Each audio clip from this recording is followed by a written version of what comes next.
So, now the last video, which was one of the first, like you probably already know, I lost a few videos, about 35 minutes of it. And I started off with the last thing was the future of the Pelagos. Now, I'm not really sure where part 2, which was taped before this one, but I'm not going to retape part 2 because it was 8 minutes or something. So, if things go overlap, sorry guys, you'll just hear things twice. Actually, a great way to remember things. Repeat it. Stand in the mirror every morning and say, I love myself, I love myself, I love myself. And let me guess you're going to love yourself one day.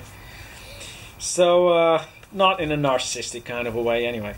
The Pelagos, will it be a luxury watch? It is a luxury watch. It's a luxury beater in my case. And I think I told you before, but why? Because it's titanium. It's got a 2824/2 movement, so it's a very strong watch, but it's also a very cheap watch to repair because it's, 2824 will be repairable in the rest of the world for the rest of time. There's spare parts available, plenty. And the service cost, even by Rolex, was something like 250, 275 euros for a watch they produced themselves. Now, don't think that if you're going to send your Tudor with the in-house movement to Rolex, that they're going to charge you the same thing. That might well be $400, $500 like they do with their Rolex in-house movements. And getting spare parts with a different watchmaker is not going to help because they're not there, because the movement only exists for a year or something. So you don't even know if there are weak spots in the movement, which would make it a hell, because then you'll have to repair that part every time you bring it to service, which will become ridiculously expensive over time. I remember the Omega Caliber 1001 and 1002 had some self-lubricating system in it in the beginning of the 70s. Didn't work. So every time that watch goes to service, they have to replace that part. And that wouldn't be a problem then, but I think it's going to be a problem now if you're going to do it now. So, yeah, the Pelagos. The one thing I found out, and somebody told me, is that he could pre-order a new Pelagos for a cheaper price than he was paying for the old Pelagos, the first generation. And I found that a bit weird because I thought the first generation Pelagos would go down first in value and then go up together with the Rolex or the vintage watches. But it seems that it's already going up with Rolex and the new Pelagos, which is interesting because, the new Pelagos in-house movement, 70-hour power reserve, it's a great watch. It is. You can't go wrong with the new Pelagos. But on the other hand, you can't go wrong with the old Pelagos as well, but for different reasons. You buy an ETA-based Rolex, not really, but let's say to have the cheaper way of saying it, and you just bring it to service anywhere, and that's the great thing about the first generation Pelagos.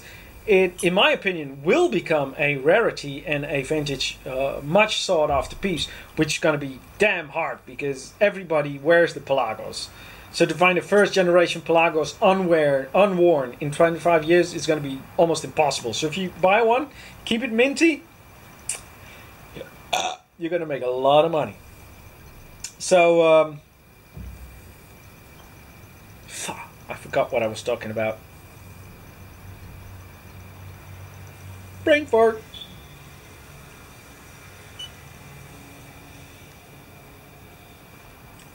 Doesn't come back to me. Anyway, it will become a rarity. Oh yeah, I know now again. Because the great thing about the first generation Pelagos is that the second generation is identical except for the movement and the dial. So anything breaking on the outside of the watch, the bezel, the bracelet, if you need end links, the crown, everything is still the same except the case back. So if you keep the case back and the dial is inside, so that's not going to get broken because it's got a thick sapphire crystal on it, you will be able to serve your vintage Pelagos for the price of a new Pelagos without any problems. So that's a great thing. This watch will be always serviceable and even parts will be available. So I think that's just a lucky thing. That's just a lucky thing. I see the battery's down again. I think I'll call it a day with this. Let's see if I forgot something. Yeah, it's meant as a tool watch, no bling watch. So that's why I use it as a beater.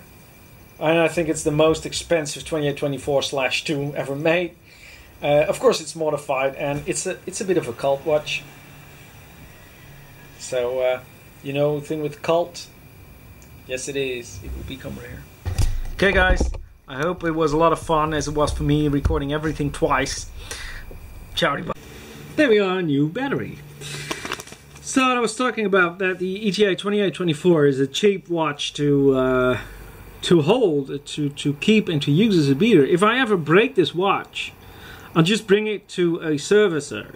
And I think Rolex asks something like 270 euros to serve as a Pelagos, and not 500 that they ask for a Submariner, which is strange because they're actually, well, I'm not going to, they probably built far more 3135s and have spare parts for them than they have for their own modified Tudors ETA 2824/2s. But hey, I'm happy. I'm happy. So I think actually with the next service I'm going to get 2 extra end links and maybe an extra rubber strap, because I do want to wear it on the rubber strap, but it's just taking off and putting it on I think is a pain. I'm a bit spoiled. But so it doesn't have any bling, you know. It's meant as a tool watch, so it is actually meant as a beater watch. There is no shiny part, no look me, look me. No, it's just a watch you buy because you enjoy it, because you want to wear it, and you don't want to think about it too much. So I think this is actually going to be, and I know I'm a bit biased, but even if I wouldn't be, it would be very convenient to say that it's quite a cult watch. It's becoming a cult watch. And if something becomes cult, you're in the money. So it's a cult. I would say it's a cult watch, and it's a luxury beater. It's titanium. It's got a 2824. There will be spare parts forever. It's the only Rolex with an ETA movement, and then again the cheapest ETA movement. And it's only been produced for a year. It's no bling. It's meant as a tool watch. So yeah, to say as a rarity, you will be able. It's going to be damn hard to find a mint Pelagos in about 25 years, because everybody will be wearing one. And second generation, it's a great watch. It's got 70-hour power reserve with the in-house movement, so you can't go wrong there either. And you have the first generation of the second generation with the in-house movement. So, but like the Daytona with the El Primero, I think this with the ETA will be the one to find. Now, why do I say that? If you go to Chrono24, and I've been keeping up with the watches that I own, just price-wise, and see what's happening.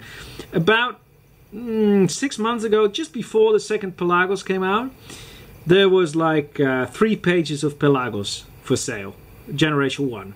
It's about, I don't know, 80 to 85 Pelagoses were for sale, ranging from 2,300 to 3,500 bucks.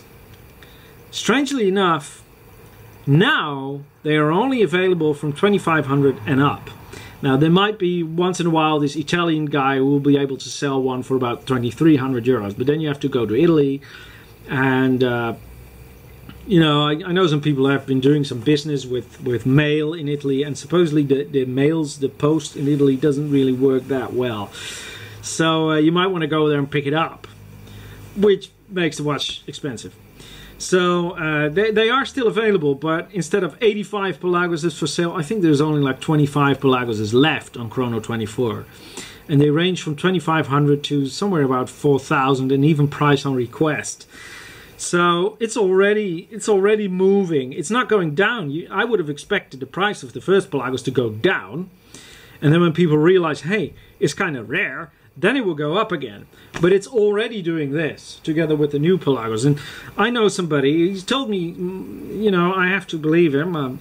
He told me that he couldn't get, well, he had a choice between the old and the new Pelagos. He could pre-order the new Pelagos or buy the old one.